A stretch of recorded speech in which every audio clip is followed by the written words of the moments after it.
Hello, good day. How are you doing?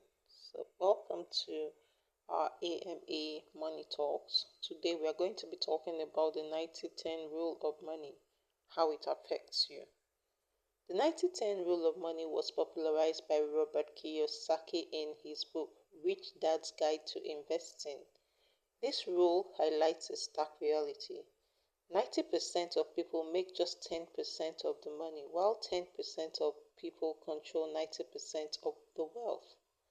The same principle applies to debt. Kiyosaki points out that only 10% of borrowers use debt strategically to build wealth, while 90% of borrowers get trapped in debt, becoming poorer. Though the exact numbers may vary, the general truth remains. A small percentage of people are accumulating the vast majority of the world's wealth.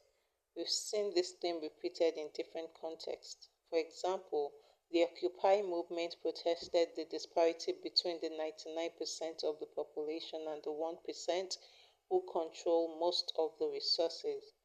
Similarly, the Pareto Principle, or the 80-20 rule, which I would just like to point out that was actually, first of all, brought to this earth by Joseph in the Bible. It echoes this concept, demonstrating how a minority often drives the majority of results. In nearly every industry, a few people make the majority of the money. Financial success is not distributed evenly, and democratic principles don't even apply. Those with wealth often set the rules, influencing the government and systems meant to represent the broader population. But here is the crucial point.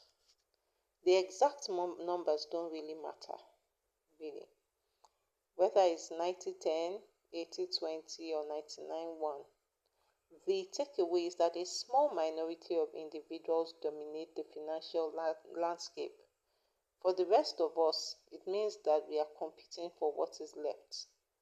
The challenge is not in debating the numbers, whether it's 90-10, 80-20, 99-1.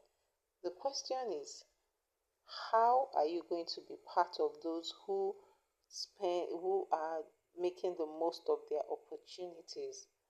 I believe that this issue is what many of the people that have gone before us were trying to address when they told us that opportunity comes but once, so we can take advantage of the opportunities that come to us. But we know that opportunity comes more than once. But the general idea is, so you have this opportunity, and I think what comes to mind was, it's a story in the Bible when I'm trying to remember the name of the judge. He was one of the judges of Israel. I believe it was it wasn't Jephthah. His name starts with J as well, but I don't remember it correctly now. And so they had gone to meet him. He was the son of Gideon. He was the son of Gideon. I'll remember his name as we go. He was the, would I say, the illegitimate son of Gideon that his brothers had chased away, but then when they ran into trouble, they called him back to come and support them as they went against their enemy. I think it was the king of Moab. And so when it was Jephthah, I think it was Jephthah, yes.